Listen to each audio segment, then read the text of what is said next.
여러 가지 부족해도 믿음만 있으면 된다가 우리들 교회 이제 슬로건인데, 우리는 믿음이 있으면 뭐해? 정말 안 믿어도 상식과 인격 있는 것이 100번 나. 결혼도 성품이 좋아야지. 믿음은 다 나중에 생기게 하면 돼.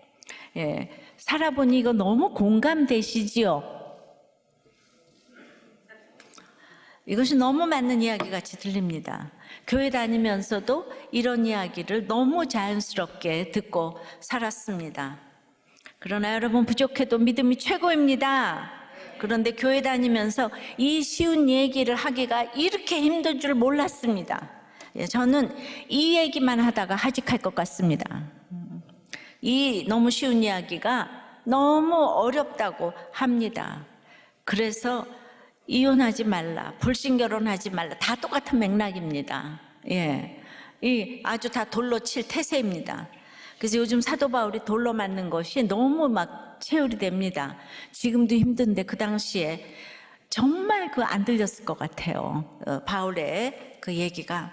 데살로니가 전도를 한 후에 베레아에 있는 사람들이라고 바울을 감탄하게 하는 매우 독특한 사람들이 등장을 합니다.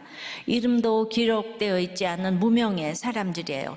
그런데 이곳 베레아의 유대인들은 이제 개역한 걸 성경에 보면 복음에 대하여 매우 신사적이란 표현을 합니다. 이들이 2000년 동안 알려진 베레아의 신사들입니다.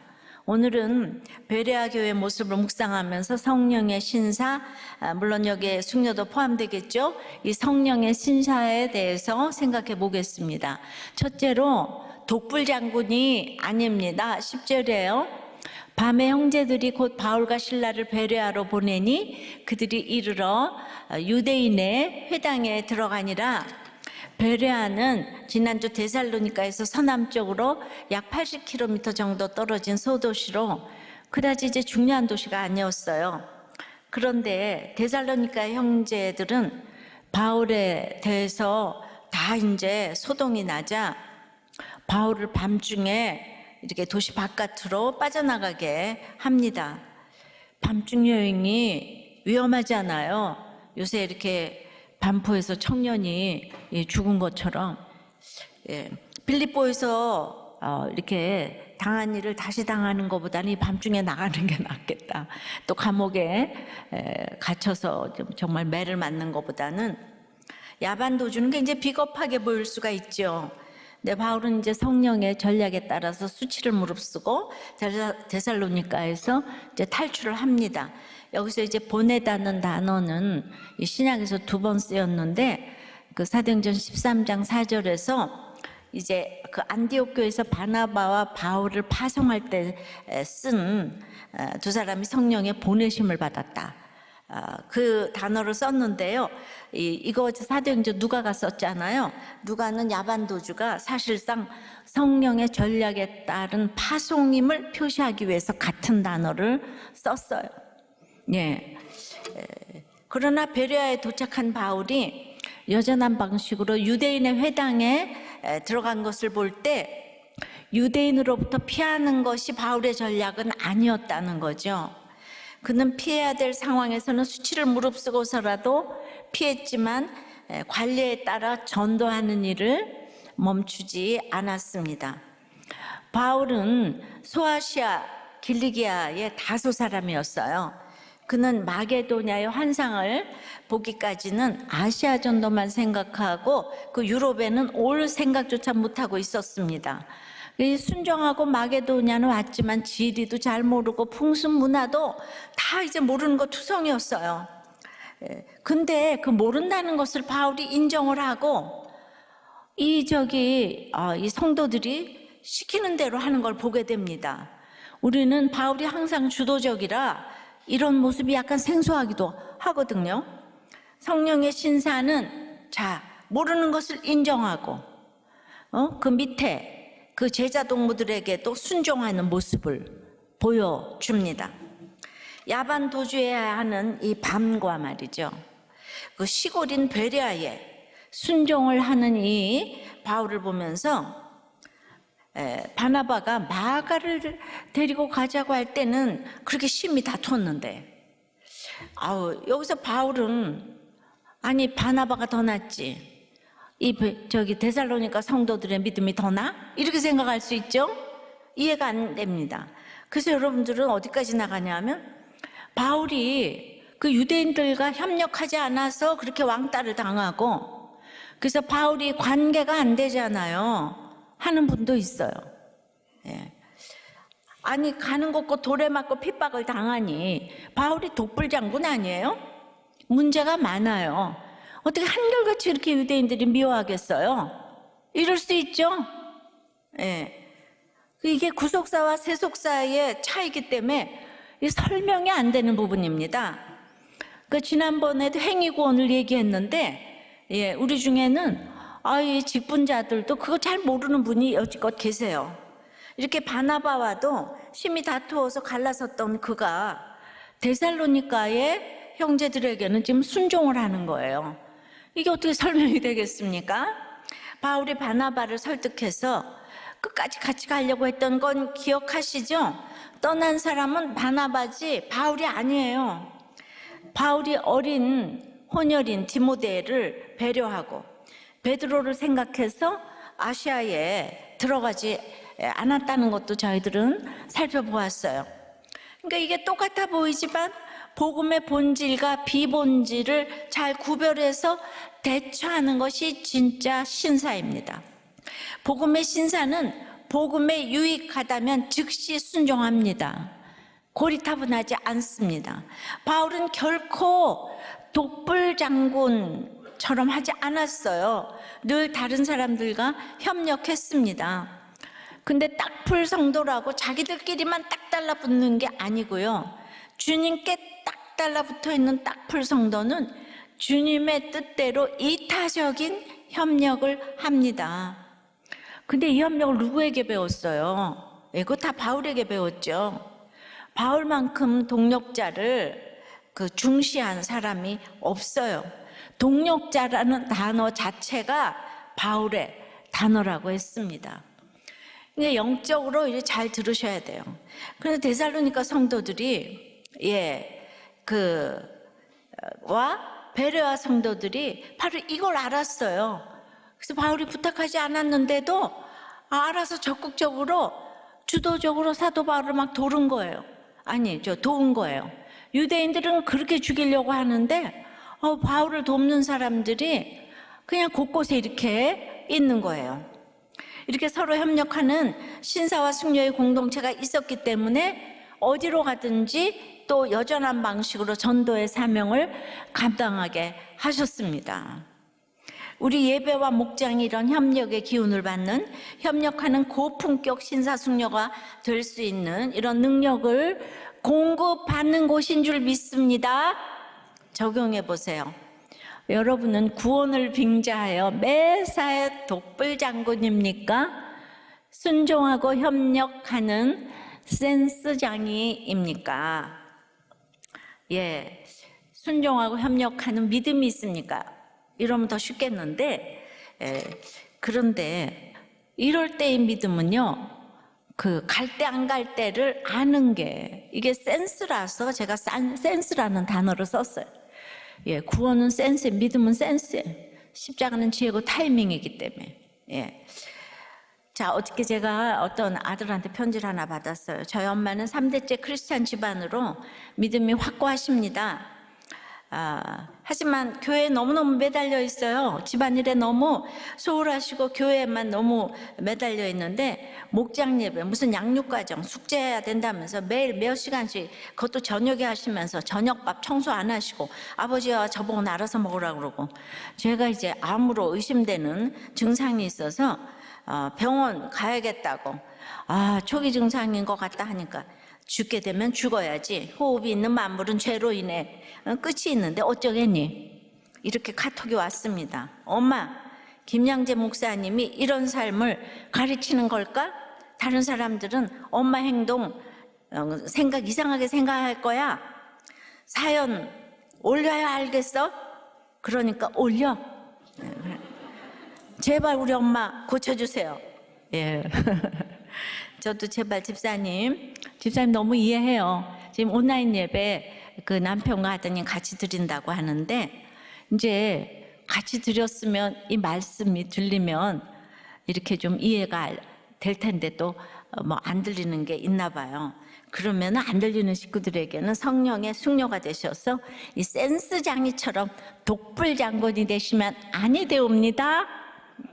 그리고 남편과 아들도 좀 목장에 좀 들어가셔서 같이 신앙생활을 좀 해보고 그렇게 나눔을 좀 해보시면 너무 좋겠어요. 예. 정말 다음 주일에 이 엄마를 부르는 수가 있어요. 네. 자, 성령의 신사 두 번째는 그래서 간절한 마음으로 말씀을 받습니다. 11절 2절에요. 베레아에 있는 사람들은 데살로니카에 있는 사람들보다 더 너그러워서 더 신사적이어서 간절한 말씀으로 말씀을 받고 이것이 그러한가 하여 날마다 성경을 상고함으로 그 중에 믿는 사람이 많고 또 헬라의 기부인가 남자가 적지 아니하나, 예, 너그럽다. 예, 개역 한글로 신사적이라는 말은 원뜻으로 하면 잘났다 이런 뜻이에요. 아주 좋은 태생의 고상한 마음을 가진 관대한을 뜻하는 아주 이렇게 비교급 단어입니다. 이 얘기는 고정관념에 덜 사로잡혀서 다른 사람의 생각에 이렇게 더 고정관념에는 덜 사로잡히고 다른 사람의 생각에는 더 열려있는 이런 태도를 가리키는 거예요. 이제 한마디로 좋은 태생과 좋은 배경을 가지고 잘 자랐다는 뜻이고 고품격 인간을 말합니다. 근데 세상적으로 이렇게 고품격인 사람의 대표는 진짜 헬리나 웬이 아닐까 싶어요. 예.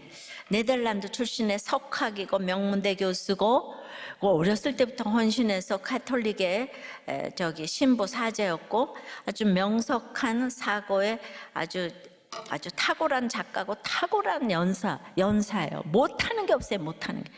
예, 그냥 얼마나 헬리나 웬 책이 유명합니까? 말도 너무 잘하고 또 상처 입은 치유자, 예, 그라고 불린 그는 이제 아픔을 솔직히 노출시키는 감정이입 내지 공감대 형성이 아주 뛰어났어요. 예, 명문도 예일과 하버드 교수라는 것도 고품격인데 마지막에 죽기 10년 전부터는 다 내려놓고 라르시라는 정신장애우 공동체에 가서 그렇게 이제 살다가 갔기 때문에 신사 중에 신사 아니겠습니까? 예. 근데 오늘 이 11절을 보면 우리 번역으로 베레아 사람들이 더 너그럽기 때문에 간절한 마음으로 말씀을 받았다 그랬잖아요. 예. 그런데 원문의 구조로 보면 그 반대가 맞는 거예요. 베레아 사람들이 간절한 마음으로 말씀을 받고 말씀이 그런지 날마다 성경을 꼼꼼히 묵상했기 때문에 그들이 데살로니가 사람들보다 더 너그러웠다, 더 신사적이었다, 더 고품격 신사요 숙녀다웠다고 하는 거예요. 네. 무슨 뜻인가요? 베레아 사람들이 더 신사적이기 때문에 말씀을 간절히 받았다는 게 아니고요. 반대로 말씀을 간절한 마음으로 받고 성경을 상고했기 때문에 그런 간절함과 사모함 때문에 더 신사적이라는 것입니다. 한마디로 잘남의 기준과 출발점이 완전히 다른 거예요. 예. 그래서 우리는 그래서 이렇게 신사적이어서 간절히 말씀을 사모한 게 아니고 간절히 말씀을 사모했기 때문에 신사적이었다. 아시죠? 예, 그렇단 말이죠. 그런데 이런 구속사적 가치관에서 잘남의 기준과 출발점은 오직 말씀 묵상에 있어요. 그러니까 태생과 성품이 어떻든 배움이 얼마든 자격이 무엇이든 어떤 환경에서 살고 있던 그저 간절한 마음으로 말씀을 받으면 그것이 진짜 신사적이고 잘난 인생이라 이겁니다. 베레아 사람들은 말씀을 대하는 것도 열정도 으뜸이었지만 더욱더 눈여겨보게 하는 말씀은 날마다 성경을 상고함으로 이 구절이에요. 여기서 상고하다라고 번역된 헬라어가 아나크리노라는 단어인데, 아주 이 단어는 강렬한 의지를 갖고 반복하는 이제 접두어 아나와, 이게 또 접속사로는 위에라는 단어인데요. 여기다가 구별하여 판결, 결정하다는 동사 크리노가 합쳐진 단어예요. 그러니까 이 상고하다에는 판결하다가 들어가 있잖아요. 그러니까 아나크리노는 판사가 재판을 하기 위해 증거물들을 꼼꼼하게 반복적으로 살펴 판결할 때 사용했어요. 자, 다시 생각해 보면 말씀에 비추어 나를 자세히 살피고 내 삶의 티를 골라낸다는 뜻인데, 티를 골라내려면 막 조사하고 검토하고 먹고 씹어보고 그래서 적용해서 행하는 데까지 가야 하는 것이 상고하는 것입니다. 이런 인생이 잘난 인생, 자꾸 반복합니다. 그러면은 베레아 사람들이 왜 이렇게 지금 이 말씀, 바울의 강론을 듣고 하나님의 말씀인가를 분별하여서 판단했을까요? 13절에 또 데살로니가 성도들이 와가지고 또 바울을 놓고 소동을 했잖아요. 그러면 저 바울의 말씀이 진짠가?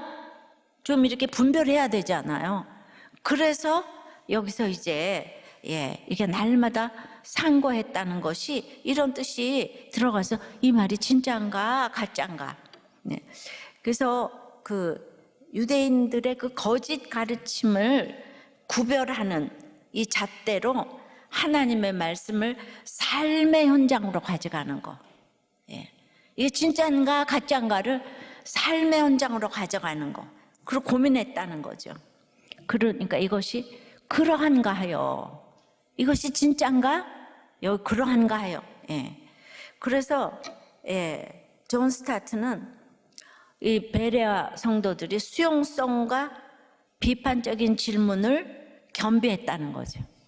다 받아들이면서도 이 비판적인, 그래서 그렇게 티를 골라내기 위해서 조사하고 검토하고 먹고 씹어보고 해보니까, 삶에 그거를 가져와서 분별을 해보니까 예수가 그리스도다. 성경을 보니까 예수가 그리스도다. 이걸 골라낸 거예요.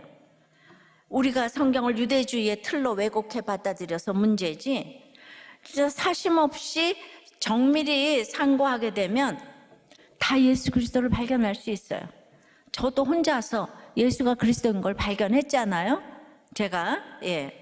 그러니까 이제 이런 인생이 하나님 보시기에 진짜 성경을 자세히 이렇게 상고할 때에 확실한 신앙을 소유하게 되면, 확실한 신앙이 가장 하나님 보시기에 진짜 잘난 인생입니다.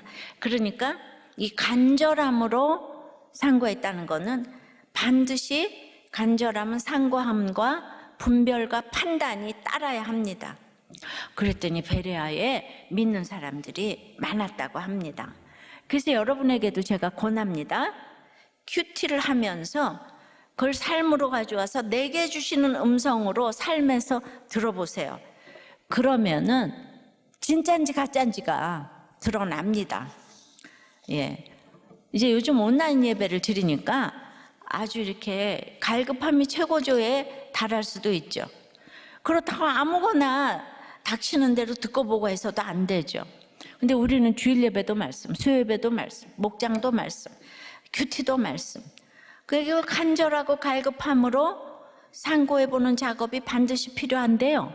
목장에 들어가면 주일 예배도 안 들어보고 목장에 들어오는 분들이 있어요. 그러니까 저에 대해서 이러고저러고 참 말하는 것도 좋은데, 말씀을 들어보고 얘기하셔야 돼요. 진짠가 가짠가는 삶의 현장에 그 말씀을 갖고 와봐서 진짠가 가짠가를 그러한가 하여. 근데 저보고 뭐라 그러는 사람들은 말씀 안 들어요. 주일 예배 저한테 무슨 말을 하려면은 일주일에 날마다 제 설교 하루에 한 번씩 들어보고 그러고 얘기하시라고. 그럼 또 여러분들은 아유 자기 설교가 뭐라고 또 날마다 들으래.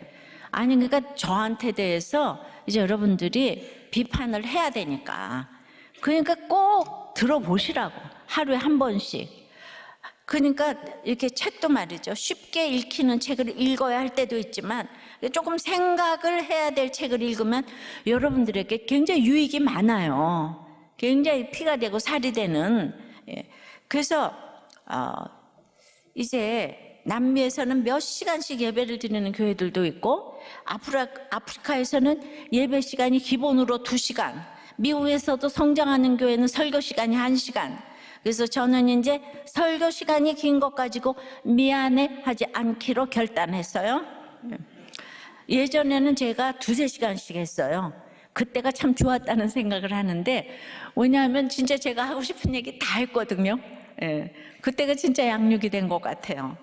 지금은 제가 얼마나 마음대로 하는 것 같지만 마음대로 안 해요. 원고 써가지고 이렇게 다 맨날 골라내고 그래서 여러분들이 날 것을 못 먹어요.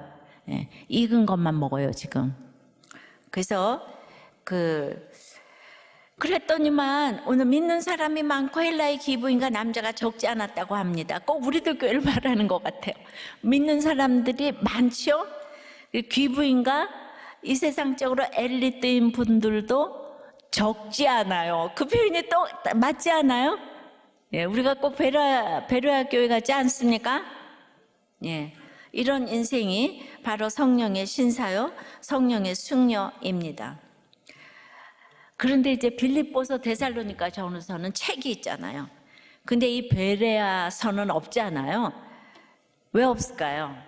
베레아 교회는 너무 잘하고 있기 때문에 편지도 안 쓰고 파송도 안 했어요, 사역자를.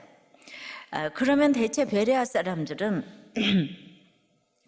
어떻게 이런 간절함을 가지고 성경을 묵상할 수 있었을까요?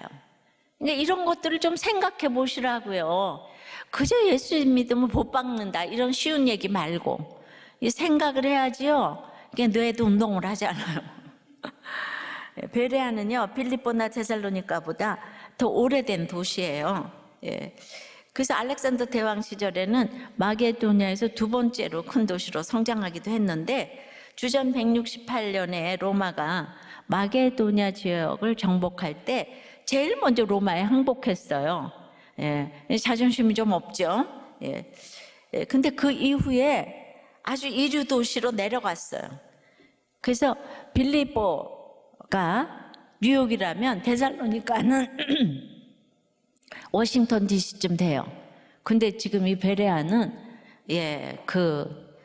그러니까 빌립보와 데살로니가가 그때 이제 마게도냐를 관통하는 에그나티아 동서로 관통하는 에그나티아 도로가 있는데 빌립보하고 데살로니가는 이 도로에 다 연결이 되어 있는 거예요. 그런데 베레아는 이 도로에서 한참 떨어져 있습니다. 그러니까 지금 이제 경부고속도로에서 한참 멀리 떨어져 있는 거죠. 김부선이 강남과 멀리 떨어져 있다고. 그러니까 이제 막 그냥 이제 뭐 이러잖아요, 그죠? 그러니까 베레아 사람들이 지금 지역적 소외감을 가졌을 것 같아요.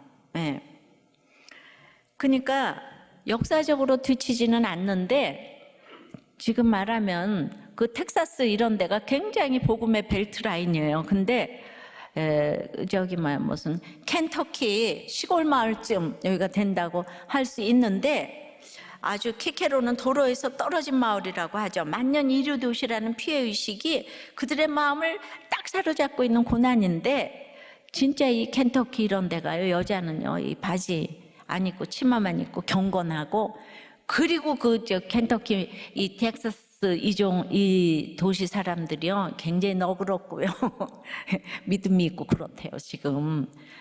우리가 저쪽 캘리포니아 이런 데 가면 신앙생활이 안 된다 그래요. 어렵습니까? 그래서 이쪽이 베레아가 비교급을 써서 더 너그럽다고 합니다. 그러니까 결국 이 고난이 구속사의 말씀을 들을 때 간절한 마음을 일으키는 원동력이 되었는데요.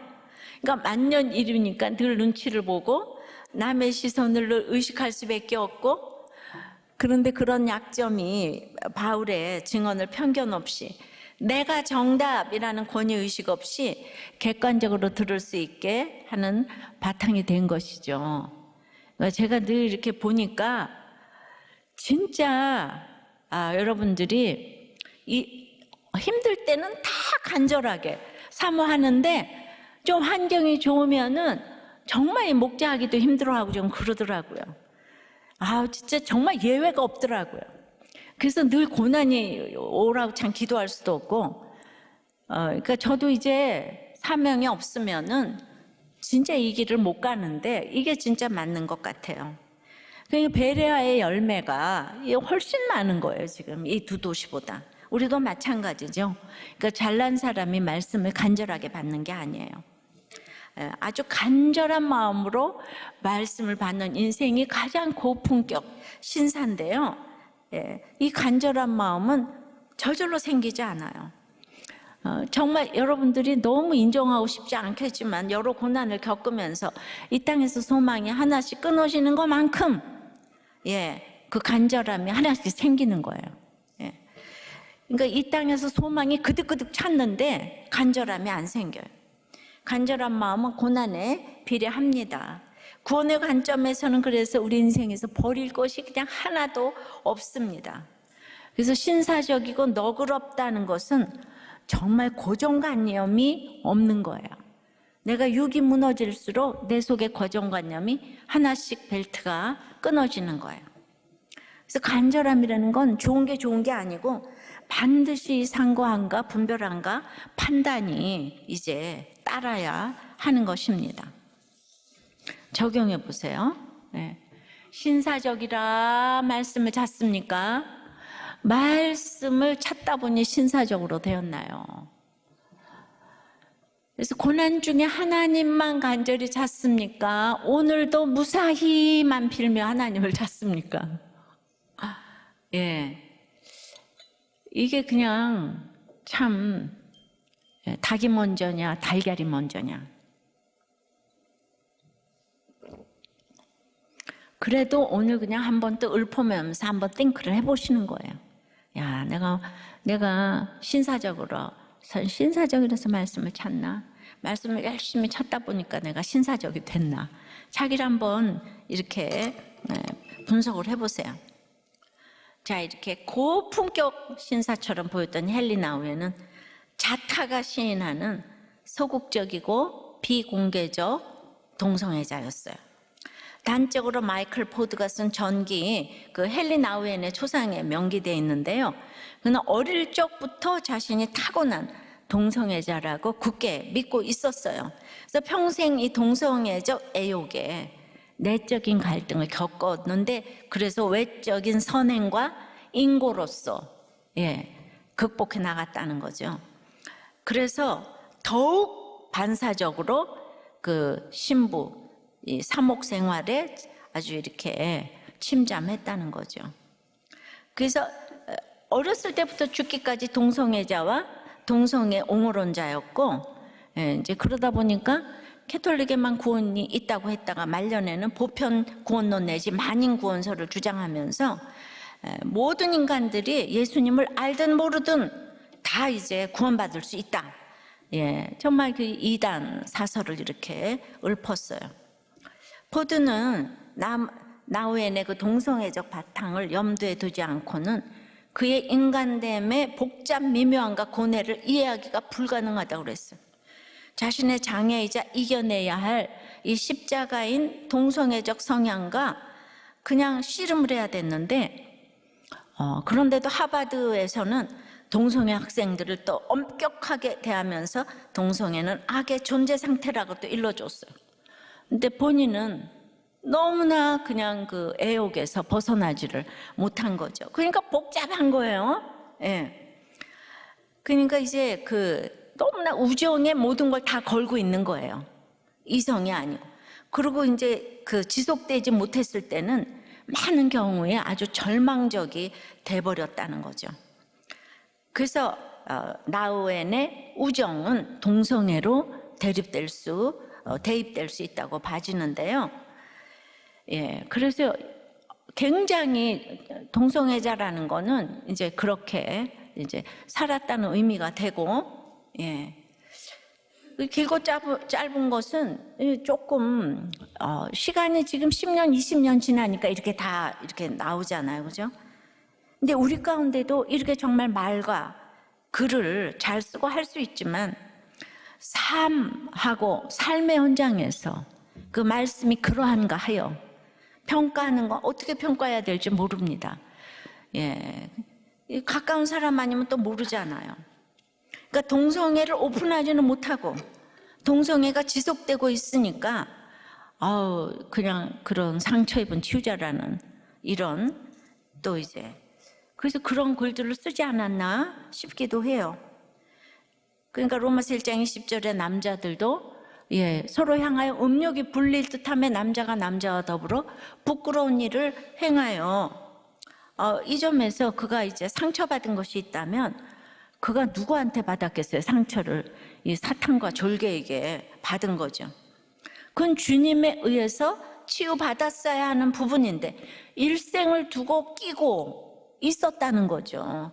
그러니까 받을 필요가 없는 상처를 이제 받았는데 그러니까 저는 이제 그 나우엔이 왜 이랬을까를 생각하면 이분이야말로 진짜 그 행위가 너무 완전한 거예요, 그죠? 그리고 그냥 고난이 없는 거예요. 근데 어려서부터 동성애자인 거예요. 그러잖아요. 동성애자들이 다 너무 나이스해요. 공부도 잘하고 그리고 또 그냥 어려서 가톨릭 사제로 헌신을 하고 그도 학교도 그냥 하버드 예일 막 교수고 신학부 교수니까 성경을 평생 연구를 하고 그런데 그렇게 성경을 연구하는 걸 간절한 상고라 그러지 않아요. 삶에서 이제 이 성경 말씀이 죄라고 하면은 적용을 해야 되잖아. 그러니까 적용을 못 하잖아요, 지금. 동성애를 끊어내지 못했어요. 그러니까 이게 얼마나 복잡 미묘하겠습니까? 그러니까 우리 이런 걸 구속사라고 그래요. 근데 그에 비해서 우리에게 엄청난 영향을 끼친 죄아벌을 쓴 도스토옙스키는 사형받기 직전에 구출이 되어가지고 이제 엄청난 이 책을 썼습니다. 근데 그는 날마다 1달러, 2달러가 없고 먹을 것이 없어요. 그냥 순전히 먹고 살 것이 없어서 처절하게 가난하게 살아서 생계형 작가가 되어서 베스트셀러 작가가 되었다고 하죠. 요새 윤여정 씨도 자기가 생계형 배우가 돼서 간절해서 연기를 잘했다고 하잖아요. 그러니까 이렇게 뭐 굉장한 철학, 그저 먹고 살 게 없는 이런 한계적인 상황이 우리를 간절히 상고하게 하는 게 맞아요. 그러니까 베레아처럼 갖춘 것이 없는 사람들이 더 간절하게 상고를 한다고요. 그러니까 이 돌을 보면 정말 예수 믿어 천국 가는 게 정말 최고의 고품격 인생인데 이걸 인정하는 게 구속사적 가치관이에요. 그래서 이 구속사를 지난주에도 얘기했지만 가장 고품격으로 느끼는 사람이 사실은 정말 매력적이고 멋진 사람인 거예요. 말씀에 대한 간절함이 있는 거예요. 가장 품격 있는 신사와 숙녀인 거예요. 그런데 여러분들은 적용해 보세요. 헨리 나우엔과 도스토옙스키, 죄아벌을 쓴 카라마조프가의 형제 등 굉장히 그 아주 기독교적인 이런 걸로 세계 이제 문학에 들어가는 중에 누가 말씀을 간절히 상고하여 분별하고 판단한 성령의 신사일까요? 도스토옙스키는 하버드 예일의 교수가 아니에요. 그냥 그 책을 썼어요. 헨리 나우엔은 신학부 교수예요. 여러분 누가 성경을 열심히 상고해서 분별하고 판단한 성령의 신사이겠습니까? 골치가 참 아픕니까? 이렇게 생각하는 질문을 드리니까 어렵다 그래요. 예수 믿으면 복받아 이렇게 쉽게 해야 되는데 계속 그러니까 이 설교는요 제가 잘해서가 아니라 여러분들의 가치관이 좀 바뀌어야 되니까 이 반복해서 상고를 했대잖아요. 아나 크리노 예, 그냥 강력한 반복의 이 단어예요. 여러분들이 모르겠으면 좀 들어요. 판단 좀 하지 마시고요. 예. 그러니까 여러분들이 생각하지도 않아야 될 걸 매주 이렇게 생각하고 싱크한 훈련을 하니까 고품격이 지금 되는 거예요. 저품격이었다 중품격이 있다가 지금 고품격이 된 거예요. 나는 정가 중인가 공가, 그것도 좀 얘기해 봐요. 자, 여기까지 이해됐어요? 여기까지 이해됐어요? 예, 이해가 하나도 안 됩니까? 이해가 안 됩니까? 남자들만 대답해 봐요. 이해가 됩니까? 와, 할렐루야. 여자들 대답해 봐요. 이해가 되십니까? 아유, 할렐루야. 근데 내가 일부 예배 드렸는데 그냥 누가 너무 어려워요 그래가지고 지금 너무 절망을 하면서 들어와가지고, 아유, 정말 이 직분자님께서 안 어렵지요? 네. 자, 성령의 신사는 세 번째는 사명의 길을 멈추지 않습니다. 13절부터예요. 데살로니가에 있는 유대인들은 바울이 하나님의 말씀을 베레아에서도 전하는 줄을 알고 거기도 가서 무리를 움직여 소동하게 하거늘 형제들이 곧 바울을 내보내어 바다까지 가게 하되 실라와 디모데는 아직 거기 머물더라. 바울을 인도하는 사람들이 그를 데리고 저기 베레아에서 저 밑에 남쪽 아덴까지 이르러 그에게서 실라와 디모데를 자기에게로 속히 오게 하라는 명령을 받고 떠나니라. 그러니까 이제 베레아에 많은 유대인들과 헬라인들이 바울의 구속사적 강론을 듣고 이제 믿었다는 소식이 데살로니가에 전해지니까 이 유대인들이 시기심으로 여기까지 또 가서 소동을 막 일으키는 거예요. 하여튼 바울 한 명 잡으려고 참으로 무서운 시기와 무서운 열심을 내면서 또 우르르 몰려왔어요. 데살로니가에서 했던 방식과 똑같은 방식으로 베레아 시민들을 선동합니다. 바울이라는 작자가 가이사회에 다른 임금 예수가 있다며 반역을 꾀한다. 반역죄라는 프레임을 씌우려는 것이죠. 유대인들의 이런 모습을 보는 게 바울도 참 어려웠을 것 같아요. 얼마나 힘들었을까요? 지금도 힘든데 2000년이 지난 지금도 성품이 아니라 믿음이다 이 얘기하기가 이렇게 어려운데, 여러분들이 다 성품이고 착하게 살려고 교회 오기 때문에 그게 아니라고 이 본성을 자꾸 거스르는 얘기를 하니까 날마다 힘든 거예요. 내가 착하게 살라고 그랬지 뭐가 고난이 축복이야. 이러니까 그래서 그냥 숨이 탁탁 막힙니다. 하지만 바울은 이게 자기 일을 한다고 생각하지 않았어요. 이게 하나님께서 은혜로 부르신 사명의 길임을 확신한 거죠. 고린도전서 9장 16절에서 17절입니다. 내가 복음을 전할지라도 자랑할 것이 없어요. 그건 내가 부득불 반드시 해야 될 일인 거예요. 내가 전하지 않으면 화가 있다는 거예요. 내가 또 내 뜻으로 이것을 행하면 상을 얻겠지만 내가 자의로 아니한다 할지라도 나는 사명을 받았다고, 이 사명 때문에 와서 사명 때문에 살다가 사명 때문에 가는 인생인 걸 알았어요. 성령의 신사는 자기가 원하는 일을 하는 게 아니라 주님께서 불러주신 사명의 자리를 지키는 사람입니다. 그러니까 사명의 자리를 비비고 닫고 문지르다 보면 의지까지 새롭게 하심을 입어서 내원이 하나님의 뜻에 맞춰지게 되는 거예요. 그러니까 여러분들이 목자로 억지로 부인이 믿음이 좋으면 이렇게 남편이 믿음이 약간 연약해도 목자가 되는 수가 있어요. 그러면 내가 왜 됐나? 근데 그 포지션이 중요해서 거기 찾고 있다 보면 내 원이 하나님의 원에 맞춰지는 게 있어요. 날마다 말씀을 이렇게 묵상을 하다 보면 우리들 교회 그래서 직분은 정말 그 구속사를 깨닫기에 좋은 포지션인 것 같아요. 그런데 그래서 내 원을 자꾸 하나님의 원에 합쳐질 수 있는 이런 양육과 훈련을 이제 받으셔야 되는 거죠.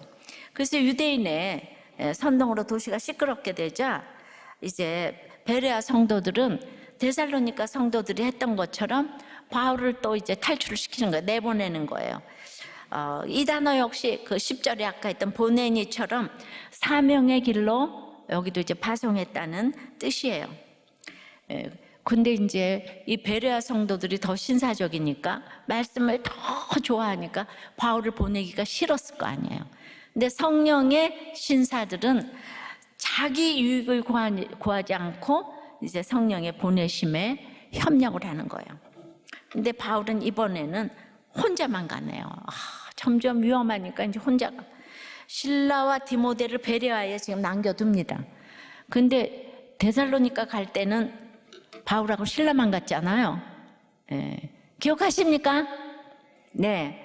그랬는데 그때는 또 디모데가 어디고, 디모데하고 누가는 어디로 갔는지 안 보이더니 자기네들 몰래 그냥 지금 이제 베레아에 그냥 왔나 봐요, 혼자. 그랬더니 여기 실라하고 디모데를 그래서 베레아에 남겨둔대요. 그러니까 하루하루가 일촉즉발의 긴장 속에서 사역을 하는 거예요. 홀로 떠나는 바울도, 유대인의 박해가 시작된 베레아에 남은 실라와 디모데도 각자 자기에게 맡겨진 사명의 자리를 잘 지키는 모습입니다. 위험을 감수하면서 공동체를 위해 자기 역할을 다 합니다. 정말 다들 고품격 신사 맞습니다. 하지만 베레아 성도들은요, 이 초신자잖아요. 무명의 초신자들은 바울이 이 마게도니아에서 아가야 여기저기 아덴까지 가는 길이 한 320km 정도 되거든요. 거기에서부터 쭉 내려오면은 그런데 거기를요 시키지도 않았는데 수행해서 동력자가 돼서 바울 모시고 그다음에 자기네는 그냥 오는 거예요. 그때는 비행기도 없고 차도 없는데 믿은 지 얼마도 되지도 않는 사람들이 이 길을 동행합니다.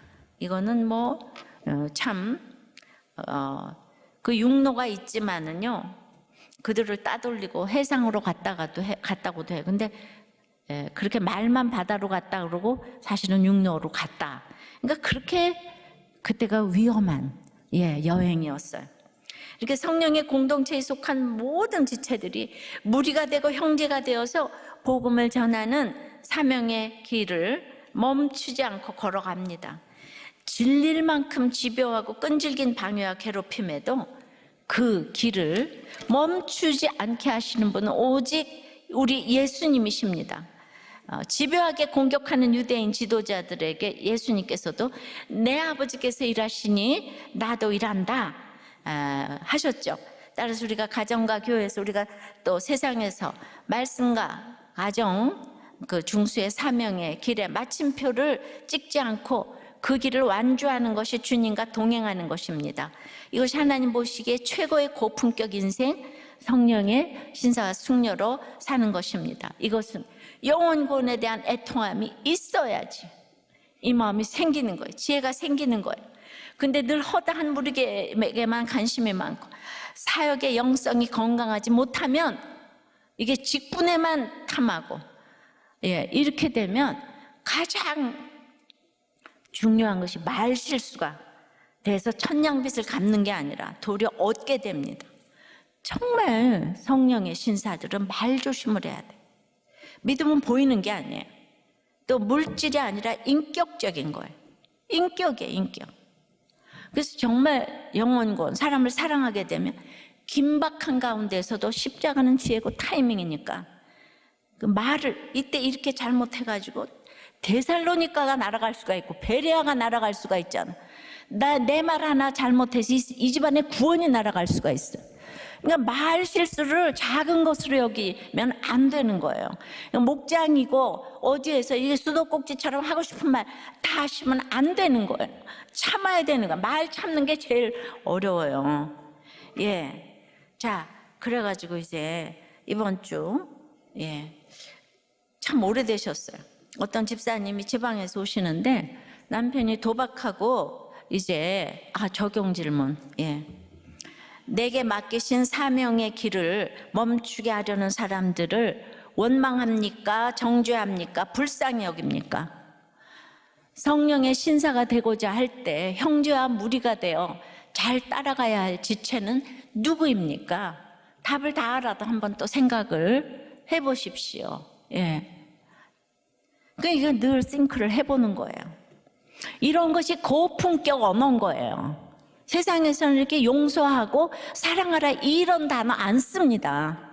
예, 이기라고 늘 얘기를 하죠. 근데 이걸 날마다 듣는 거, 이것만 듣습니까? 새벽마다 듣지, 수요일마다 듣지, 목장에서 듣지. 여러분들은 고품격 신사 맞습니다. 자, 공동체 고백이에요.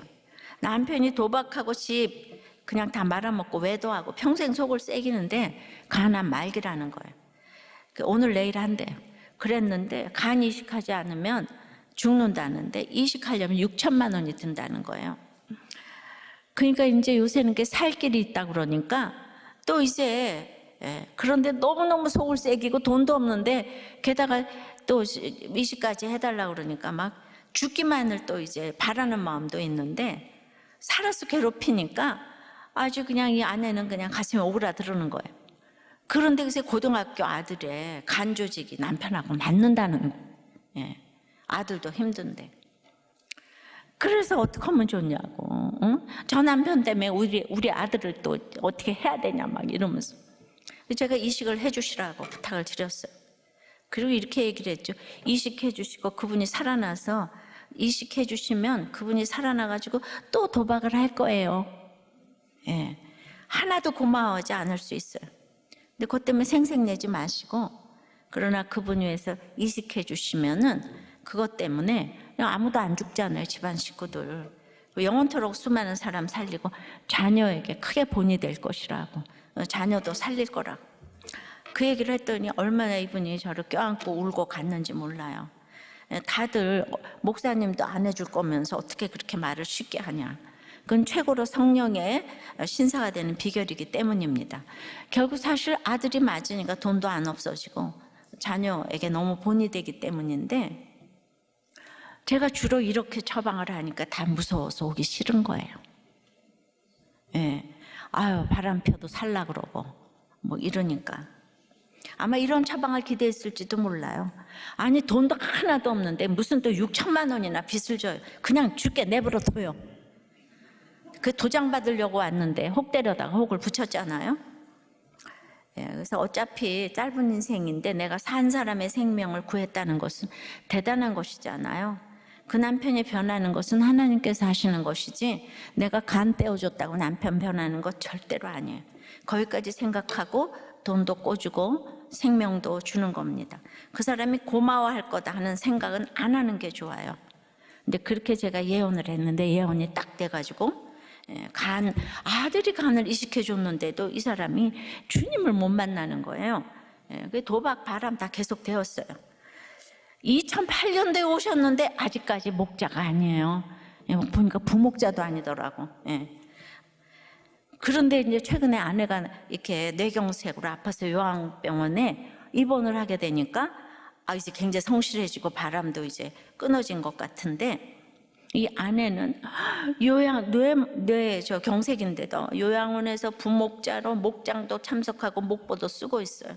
예, 저는요 2008년도니까 지금 한 10몇 년 됐잖아요. 그래도 이 가족이 모두 있잖아요. 그 지방에서 꼭 와요, 교회에. 그리고 모두 교회에 목장에 나오는 게 너무 감사해가지고 저는 그 시간이 별로 길지 않다고 생각해요. 10몇 년 동안 교회 온 게 어디예요. 딱풀 성도로 성령의 신사 숙녀라고 말하고 싶어요. 예, 아들도 저 싱가포르에 갔는데 다 이렇게 아들도 결혼하고 할렐루야. 저는 성령의 신사 숙녀는 잘난 사람들이 아니고 딱풀 성도라고 생각해요. 그래서 아니 목자도 안 하면서 이렇게 몇 년, 십몇 년 동안 오는 게 더 힘들지 않아요? 다 모든 식구가 교회 온다고 안 믿어지는 거 어떻게 해? 간을 이식해줘도 안 믿어져. 그거 기다려 주셔야 돼요. 예, 제가 이상한 간증만 이렇게 들려드려서 매우 죄송해요. 내가 훌륭하게 간을 이식해주고 이랬으면 좋겠는데 인생이 별 인생이 없다고요. 자, 그러니까 신사적이라서 상고하는 거죠. 간절히 성경을 상고하는 게 아니고 상고했더니 신사적이 되더라. 알으셨죠? 말씀 맺습니다. 이제 독불 장군이 아니에요. 성령의 신사는 간절히 말씀을 받습니다. 정말 사명을 멈추지 않아요. 성령의 신사는 한마디로 그래서 너그러움이에요. 말씀이 들리면 너그러워져요. 고정관념을 내려놔요. 편해져요. 성품은 한계가 있습니다. 근데 여러분들이 영적이지 않으면 간절한 게 없어. 그러면요 매력이 없어요. 우리는 헬리나우엔보다는 도스토옙스키를 분별할 수 있어야 돼. 세계적으로 유명한 사람 중에서 지금 이제 분별을 좀 하니까. 그래서 우리가 간절히 주님만을 원해야 돼. 더 원해야 돼.